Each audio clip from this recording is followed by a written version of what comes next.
Tudo, gente.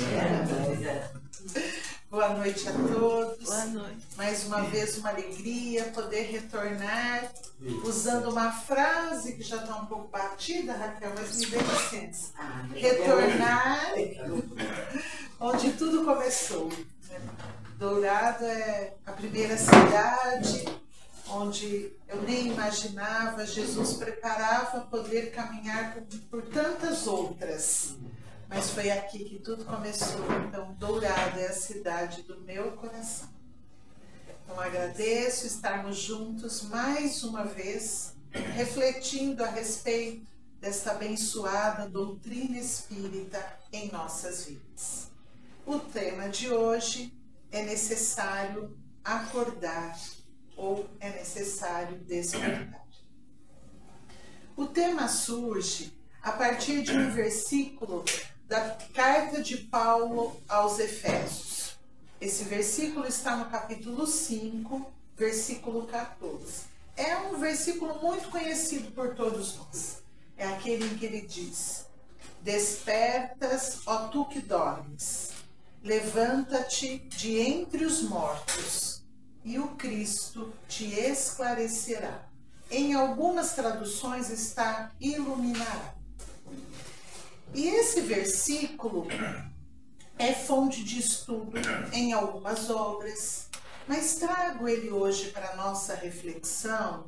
E quando relia o capítulo que trata deste versículo através do Espírito Emmanuel, que está no livro Pão Nosso, capítulo 68, que deu o título, inclusive, desta nossa reflexão, eu me lembrei de uma situação que vivi há muitos anos atrás, que já contei em outras situações de palestra, mas que se encaixa bem para nós hoje. Rapidamente, eu estava acompanhando o marido internado com cólica renal. E ao lado dele, no quarto, tinha um senhor que estava o tempo todo dormindo ou sedado, tomando muita medicação, e a família o tempo todo com ele. Eles se revezavam. Eu não sei a religião, mas foi alguém da religião ali, proferiu preces, algumas leituras, e isso tem muito tempo. E num determinado momento, quem fica com ele é uma neta. E a neta olhava o vô, ajeitava ali o lençol, cuidava carinhosamente. E ela, ali, observando o avô, teve um momento que ela falou para si mesma, mas ela falou em voz alta. Olhando o avô numa situação bastante delicada, ela disse: a vida é estranha.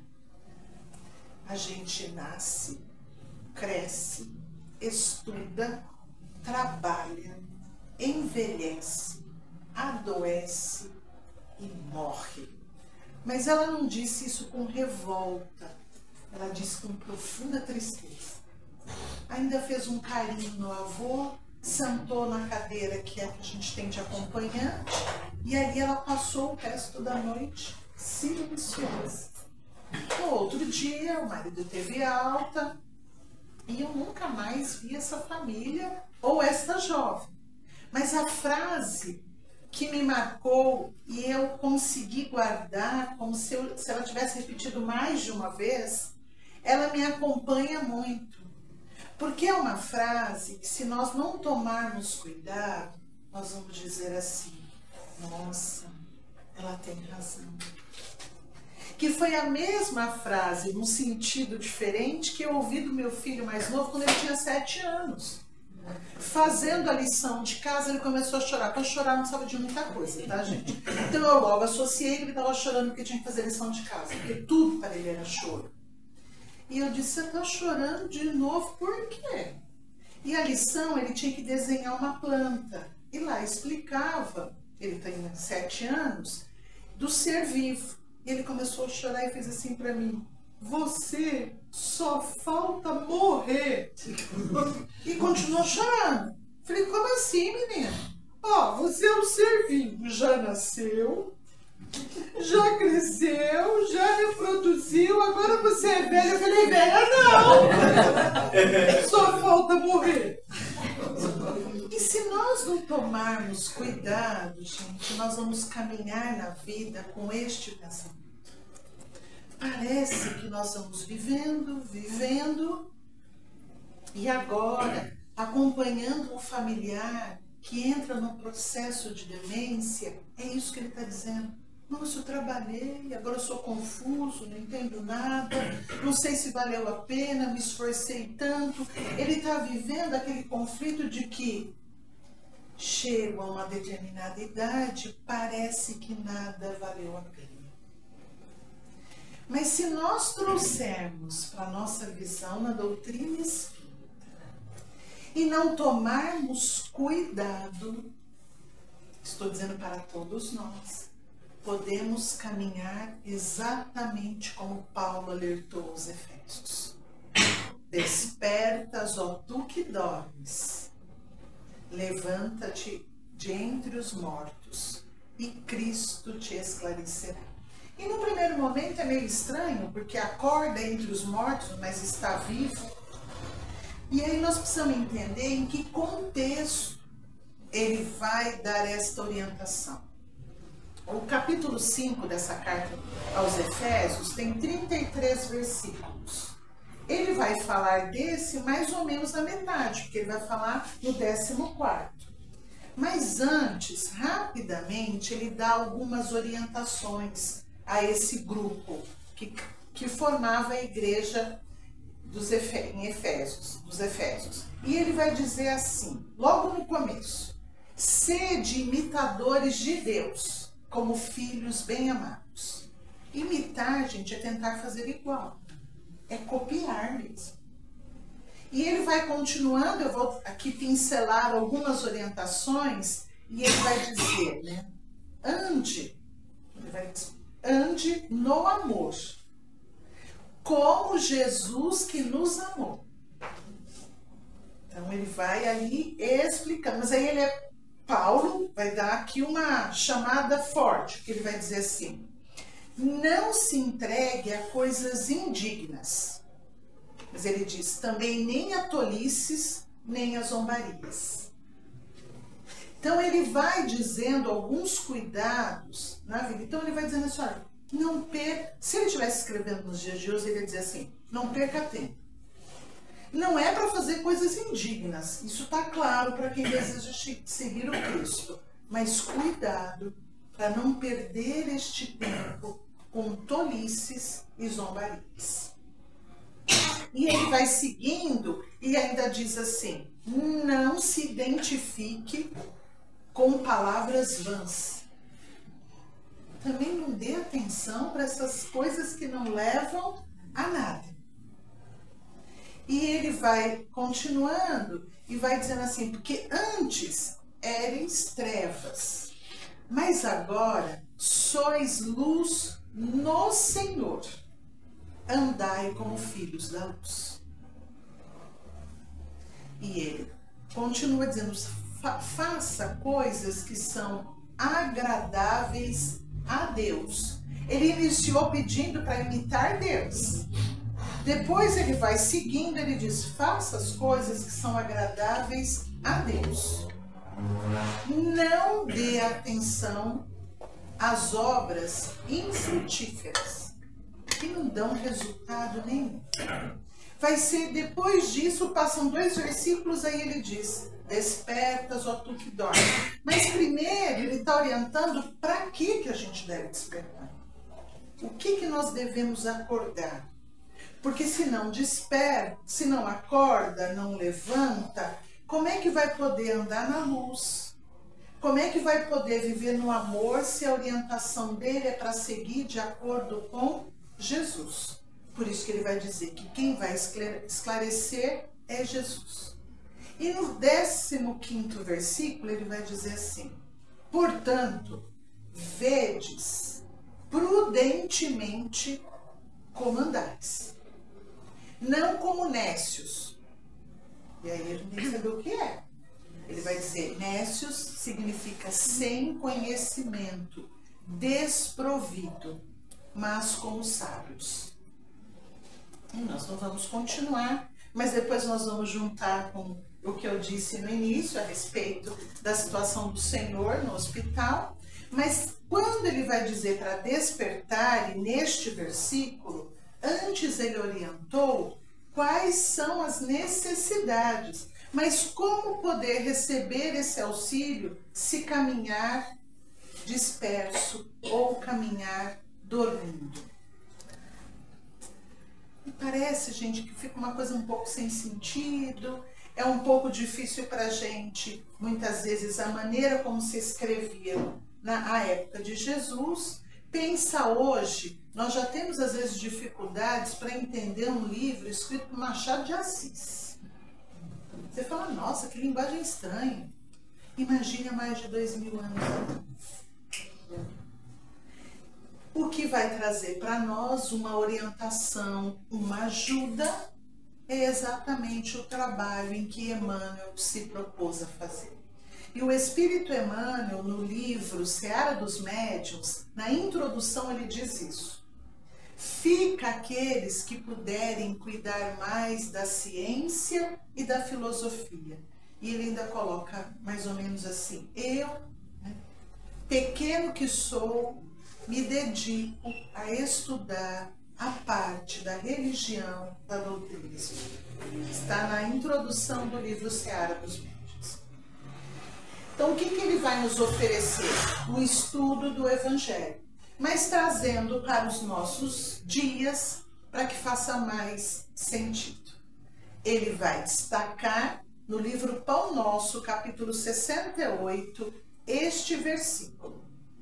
O versículo 14 do capítulo 5, onde despertas, ó tu que dormes, mas ele vai fazer um trabalho interessante, porque ele destaca o versículo, mas neste capítulo ele só trabalha a parte do sono, pelo menos no que eu pude captar. Porque ele vai começar o capítulo dizendo que muitos que se dizem seguidores do Cristo ou se dizem cristãos, alegam muita dificuldade para compreender os ensinamentos de Jesus. Lembra o que eu falei antes? Nossa, mas parece que ficou meio confuso. Então, ele mesmo vai dizendo, alegam muita dificuldade para compreender. E muitas vezes se prendem a partes que podem trazer alguma controvérsia, ou ficam muito presos à parte literária, e assim desistem, como que se estivessem diante de um conteúdo de difícil compreensão. Mas ele vai explicar que isso acontece porque, na verdade, a maioria dos cristãos caminham no sono espiritual. Estão adormecidos. E estão adormecidos para os ensinamentos e as verdades que o Cristo nos oferece. E adormecidos, ele diz, não conseguem compreender as várias lições, os vários chamados que Deus nos oferece. Até admira. E isso, gente, é perigoso, tomara que não sirva para nenhum de nós, embora já tenha servido a carapuça. Ele diz mais ou menos assim, leem uma parte do Evangelho e ficam admirados, né? Nós tínhamos uma trabalhadora no centro que tudo que ela lia, tudo ela fazia, que lindo! E tem uma parte no Evangelho segundo o Espiritismo que a irmã Rosália diz para nós que, diante de uma situação, cale-se e deixe o mais tolo falar. Então, ela está chamando a gente de tolo, ela só falou para mais. Aí ela fazia, ai que lindo! Então tudo que a gente está lendo vira, ai que lindo! Ele diz isso. Muitos se admiram, mas depois passa. Então na hora vem aquela admiração, que texto lindo, toca meu coração, mas volta a dormir. É mais ou menos assim, eu estou cochilando, Raquel chega e diz, Rosana, e me diz alguma coisa. Depois ela fala, lembra aquilo que eu te falei? Eu faço, não, porque eu voltei a dormir. Quantas vezes, né? Acontece isso, a pessoa diz assim, ah, mas eu não me lembro de você. Ah, você estava dormindo no sofá, eu falei com você e você respondeu. Respondeu, mas não entendeu. Então ele diz que é isso que às vezes a gente vive. Vive o encantamento, fala, nossa, que texto lindo. E volta a dormir o sono espiritual. Não percebendo os convites divinos que chegam a todos nós. E aí ele diz, e o que fazer então?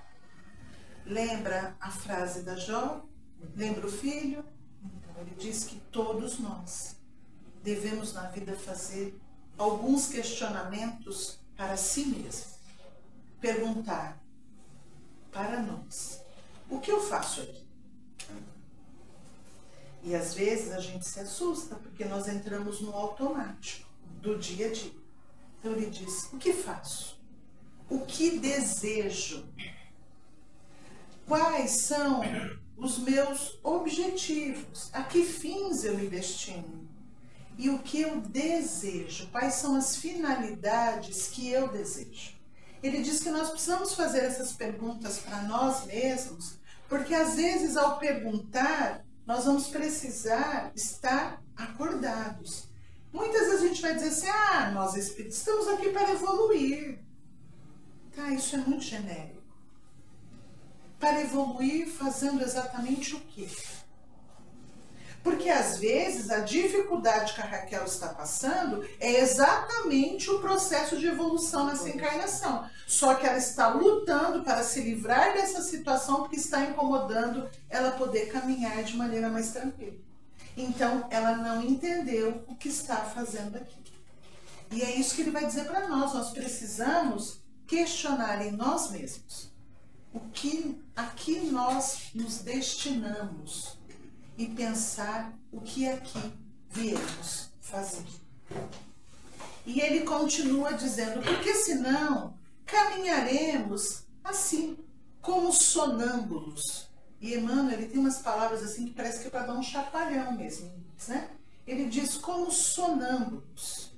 Temos fé, falamos em Deus, mas continuamos andando obscuros, na escuridão, sem enxergar a luz que nos conduzirá no caminho.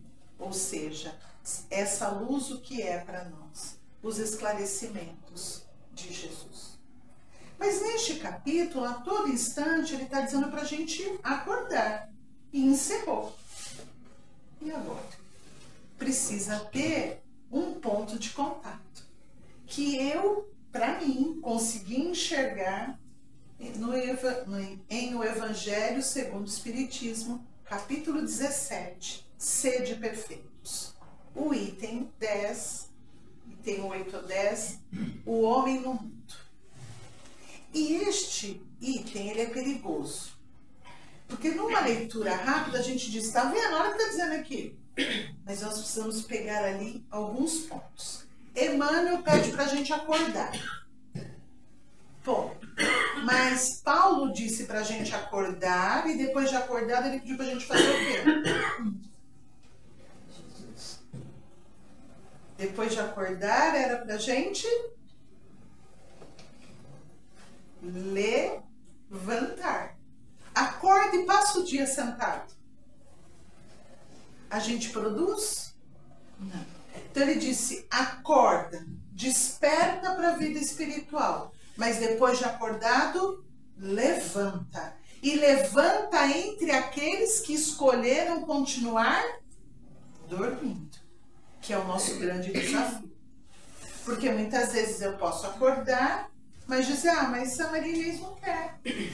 Ela quer continuar dormindo. Então, eu vou ficar aqui também.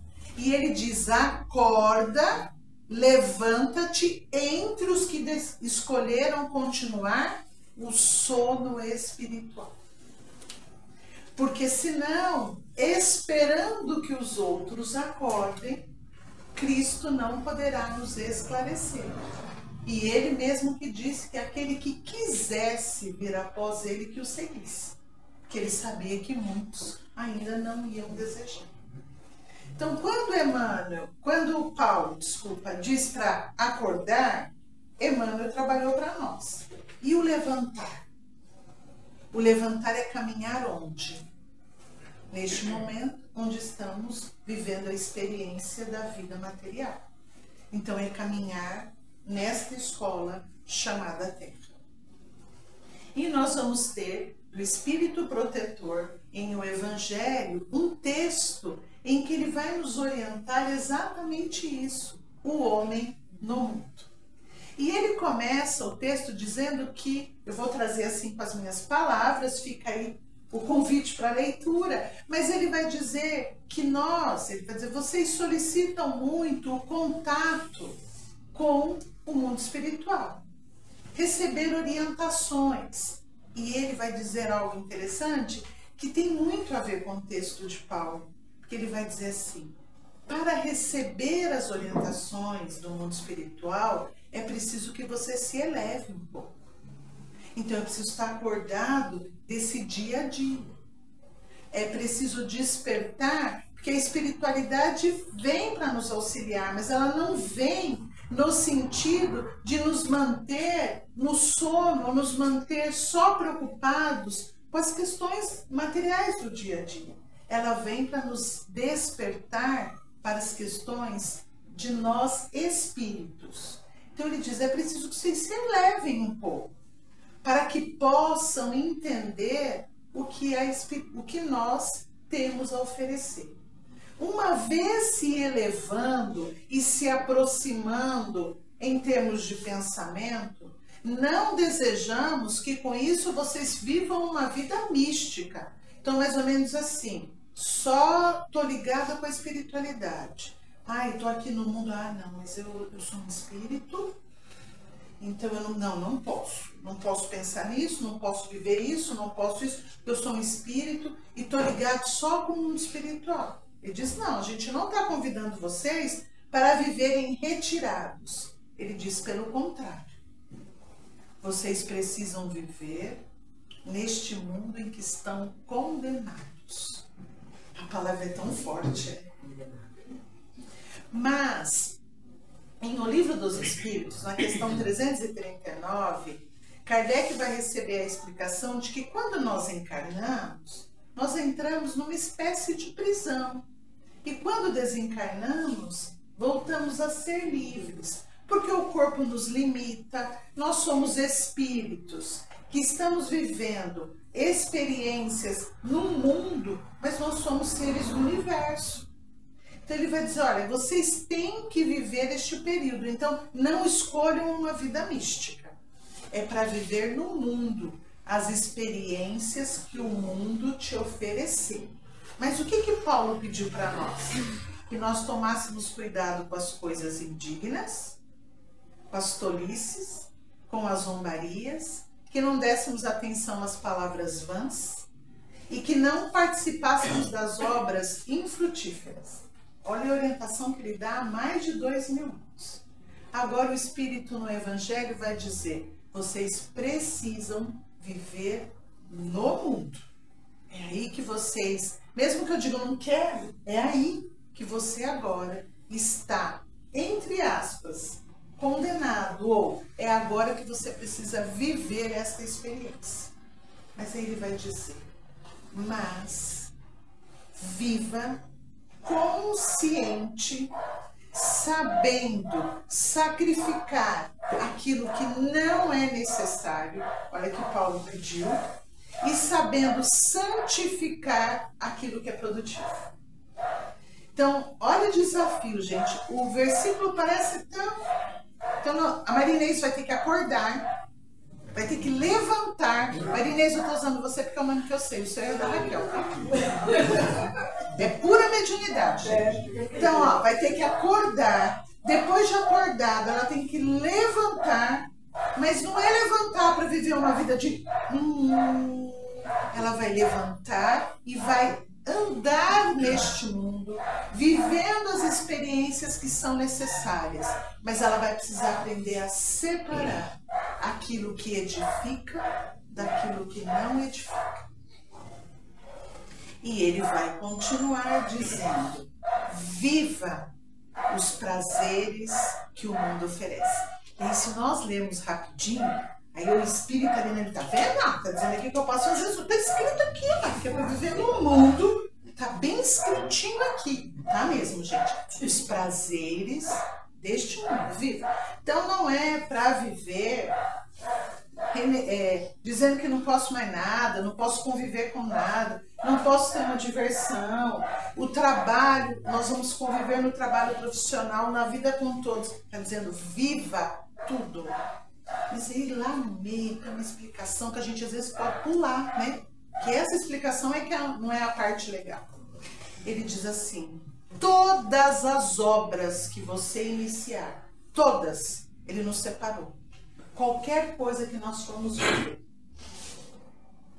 Ore a Deus para começar e ore a Deus quando terminar. E eu vou trazer aqui para nós o que ele diz lá, mais ou menos assim. Maria Inês está indo para uma festa de aniversário. Ela pode ir, gente? Pode. É para viver uma vida mística? Não. Mas lá a orientação é mais ou menos assim. Maria Inês, lembre-se que você está indo com Deus. E quando sair dela, pense se Deus está feliz com a sua conduta. Eu estou indo para o... Ixi! É que eu esqueci o nome do seu marido. Jô! Tá, vamos lá, Jô. Tá pensando. Vai dormir lá na rua hoje. Mas aí eu falei da festa, tá? Então vamos pensar o Jô indo para o trabalho. O que o espírito protetor diz é, Jô, vá para o seu dia de trabalho com Deus. E ao final dessa jornada, nesse dia de trabalho, pense, Deus está feliz comigo? Você levantou a mão? Não. Ah, não. Deus está feliz comigo? Eu tinha uma diretora, gente, em São Paulo ainda, que faz sentido para mim hoje, a frase dela. Quando eu tinha 20 anos não fazia muito sentido. Ela dizia assim, eu tenho professores e professores. E os professores que eu mais admiro são aqueles que trabalham além do holerite. Os professores diziam assim, olha só, eu não entendia, hoje eu entendo, o além do holerite, gente, não são horas a mais na escola. É aquele que não trabalha pensando só, na nossa época chamava contra-cheque, só pensando no holerite, mas é aquele que começa o seu dia de trabalho contando com Deus, orando a Deus, e imagina terminar um dia de trabalho na escola perguntando, Pai, o Senhor está feliz comigo?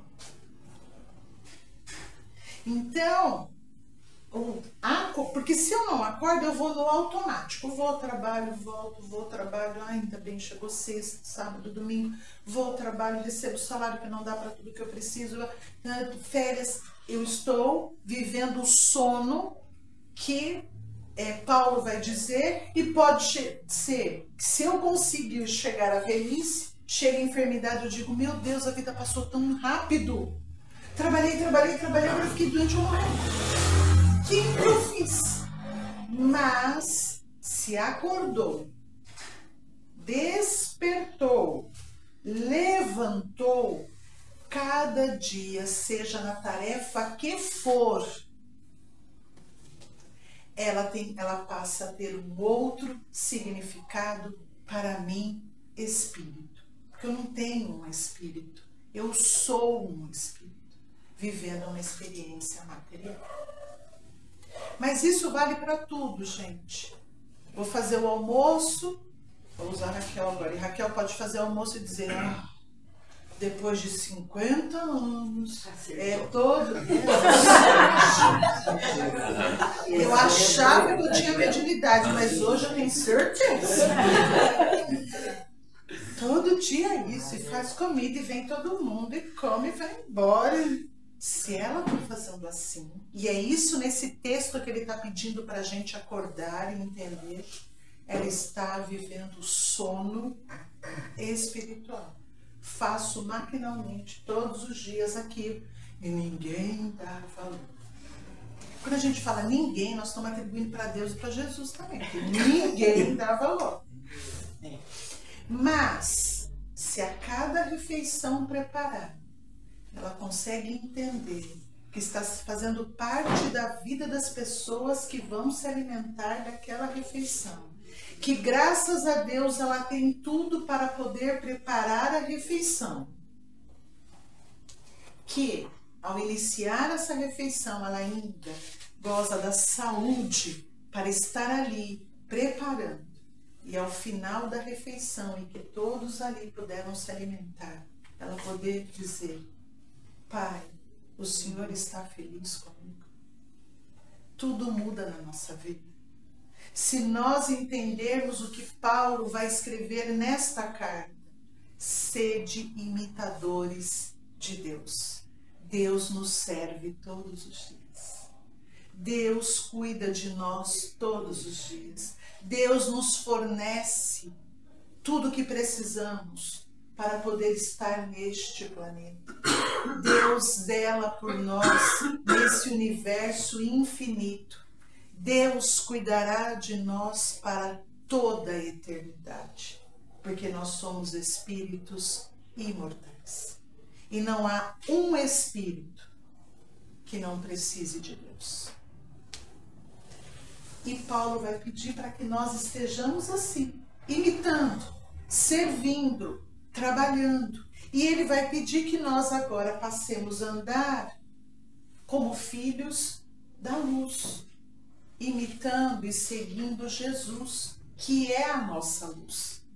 Então, neste item do capítulo do Evangelho segundo o Espiritismo, é o levantar que Paulo pediu que levantássemos. E a orientação é, ele fala de Deus. E ele vai terminando esse item dizendo: porque com Jesus aprendemos que devemos sempre praticar a caridade absoluta. O absoluta não precisava. Pode ter sido um erro de tradução. Não sei se absoluta é muito, né? O absoluta quer dizer, gente, a todo instante. Muitas vezes a caridade para nós está muito voltada para aquele que está numa condição inferior no sentido de necessidade. Mas caridade é em qualquer situação. Pensemos na caridade de dizer bom dia quando a padaria acabou de abrir. Né? Como é teu nome que apontou para o jogo, que eu vou pegar todo mundo? Patrícia. A Patrícia está sendo a primeira cliente entrando ali na padaria. Imagine, gente, ela dizendo para a balconista: bom dia, que pode ter levantado tudo atropelado, em casa já teve uma pequena discussão, ela foi trabalhar, as coisas estão difíceis, chegou no trabalho, ninguém se cumprimentou, e a Patrícia oferece para ela o primeiro bom dia, que pode mudar o dia daquela pessoa. É a caridade absoluta. Quando nós passamos a viver no sono espiritual, nós vamos entrando nos lugares, parece que as pessoas não existem, e todo dia eu e ele trabalhamos no mesmo lugar. Como é teu nome? Silvio. Silvio, que já tinha dito, eu esqueci. Eu e o Silvio todo dia chegamos no mesmo lugar, não preciso falar bom dia para ele, tá tudo certo. Ô, Silvio, segunda, bom dia, tá? Já vai para até sexta. Eu já economizo vocabulário. Gente, é isso que ele está dizendo, é caridade absoluta em todos os momentos, né? Ele está aqui, mas ele não vai se gambar, porque se gambar não cheira bem, que nem diz Isaías. Quando ele sofreu o acidente, que caiu do telhado, ficou totalmente dependente. Quando eu digo totalmente, gente, é totalmente. Em tudo que vocês imaginarem. E o que eu gostaria só de trazer, e ele sabe disso, foi um dos grandes aprendizados, inclusive para os filhos, foi. Às vezes ele dizia obrigado, 30, 40 vezes no dia. Estou com sede. Alguém levava água, obrigado. Preciso virar na cama. Alguém virava, obrigado. E aí, gente, é a caridade absoluta, sabe por quê? Era ele o enfermo. Mas quando o enfermo facilita, é mais fácil de cuidar. O enfermo que complica, fica mais difícil cuidar dele e vivenciar a enfermidade com ele. Porque a enfermidade já traz as suas dificuldades. Então, mesmo o enfermo, ele pode ser caridoso. Quando ele colabora, mesmo que ele não possa agir, ele pode deixar o ambiente mais leve, agradável. Porque durante a enfermidade é muito bom que a gente esteja passando por ela, não no sono espiritual. Porque se estivermos passando por ela no sono espiritual, é lição não aprendida e que vai ser preciso ser repetida. Mas para que fique um pouco mais claro para nós, para ficar um pouco mais claro para nós os dois textos. Está fazendo sentido para vocês? O texto de Emmanuel, junto com o texto de O Evangelho, nós vamos agora ao livro Céu e Inferno, segunda parte. Todos nós precisamos ler o livro Céu e Inferno, mas se debruçar na segunda parte, que é quando Kardec vai trazer a experiência que ele teve com os espíritos dizendo da sua condição agora no mundo espiritual. E essa segunda parte tem o primeiro capítulo, mas a partir do segundo capítulo, e vai até o 8º, se não me engano, ele vai falar dos espíritos felizes. Quando a gente pensa em espíritos felizes no mundo espiritual, a gente pensa, nossa, fundou hospital. Nunca foi numa festa. Nunca. Né? Nunca fez nada de diferente. Nossa, devia ter 2 peças de roupa, porque aí ele vai conseguir ser feliz. E é muito bacana a gente ler, porque ele começa já com os espíritos felizes. E espírito feliz é aquele que acordou, levantou e deixou que Jesus o esclarecesse. E nós vamos pegar só um exemplo da Condessa Paula, que ela é o exemplo para nós muito, mas muito claro do homem no mundo. Condessa Paula desencarna em 1851 e ela tinha 36 anos.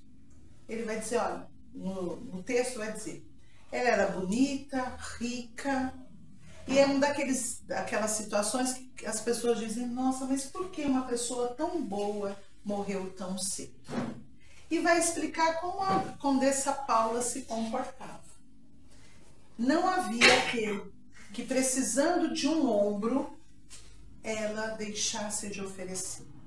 Era impossível contar quantas pessoas, quantas lágrimas ela secou. Quantas pessoas ela levou uma palavra de estímulo, de conforto. Mas o que é interessante no texto é que vai dizer, ela era rica. Uma mulher que tinha que viver na sua condição. O que o Espírito diz no texto? Viva no mundo na posição em que você está. E aí ele vai explicar. Seu marido tinha um alto posto e por isso ela precisava dar festas frequentes para atender o cargo do marido. Mas o que ela fazia? Preparava essas festas com tudo que era necessário, mas economizava. Se a festa era para gastar tanto, ela gastava um pouco menos, não deixando faltar nada. E as pessoas se sentiam ali muito bem acolhidas. A cada festa ela economizava um pouco, para que ela tivesse os recursos para atender os necessitados. E ainda no texto diz, ela economizando, muitas vezes fazia uma festa muito melhor do que aquele que utilizasse todos os recursos. Ela tinha todo o cuidado. Não era uma economia para dizer, eu vou te dar pouco porque eu quero atender os pobres. Para dizer, não. Ela fazia tudo o que era necessário mas sem o supérfluo. E assim ela podia atender a todos aqueles que a buscavam com os recursos que ela economizava da vida social. Então ela não estava dormindo, ela estava acordada, levantada, vivendo no mundo, atendendo às necessidades do mundo, mas não esquecendo a caridade absoluta que está no texto. Ela não oferecia só o pão material, o ombro, a voz, o ouvido, para que todos aqueles que precisassem pudessem ser atendidos. Desencarnou, 12 anos depois ela é evocada. E pergunta se ela é feliz. Ela diz, sou feliz. E ela desencarna de uma enfermidade. E ela diz, eu sou feliz, porque na Terra eu não vivi nenhum sofrimento. Ela viveu uma enfermidade. E ela diz, não vivi. Sei que a minha felicidade está muito longe daqueles que vivem os mundos felizes, mas posso me considerar muito feliz. Desencarnou aos 36 anos, vítima de uma enfermidade, deixa uma vida boa e ela não diz de nada disso, ela não comenta nem da enfermidade. Ela só diz, eu estou feliz. Está feliz porque andou na luz, como está orientado no texto, e deixou ser conduzida por Jesus, pelo Senhor. Mas, no capítulo seguinte, nós temos os espíritos em condição mediana. Capítulo 2. E vou trazer rapidamente, gente. Joseph Bré é um senhor que desencarnou em 1840. E ele vai ser evocado 22 anos depois, a pedido da neta, que conhece o espiritismo e se interessa. E ela pede para evocar o seu avô. Quando ele é evocado, ela diz que ela gostaria de dialogar com o avô. E ela pergunta para o avô se ele está bem, feliz. E ele diz para ela, sofro, expio aquilo que necessito, porque na terra não fui um homem de bem. E ela, na hora, diz, como, vovô? Você é um homem cumpridor dos seus deveres. Ela vai dizendo tudo aquilo. Um homem honesto, trabalha. Como assim? O senhor sofre. E ele vai dizer para ela, cumprir as leis dos homens é bem diferente de cumprir as leis de Deus. Nem sempre o honesto diante dos olhos das leis humanas, e ele ainda diz, essas leis que muitas vezes são muito elásticas, porque muitas vezes a gente mais busca brecha para não cumprir a lei do que na verdade para cumprir a lei. Então ele diz, isso é muito elástico.